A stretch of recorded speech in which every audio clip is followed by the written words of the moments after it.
साल 2010 में रिलीज हुई थी पान सिंह तोमर, उस भारतीय सेना के जवान की कहानी है जो मजबूरन एक डकैत बन जाता है।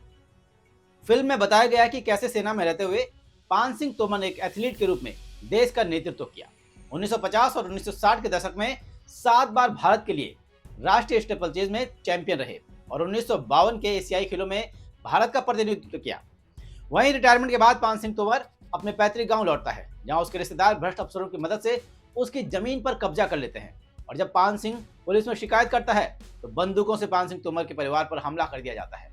उनकी माता को मार दिया जाता है, जिसके बाद पान सिंह तोमर अपना बदला लेने के लिए बंदूक उठाता है और पहले उन लोगों को मारता है जिन्होंने उसकी जमीन छीनी, और इसके बाद चंबल की घाटी के डकैत के रूप में अपना गैंग तैयार करता है।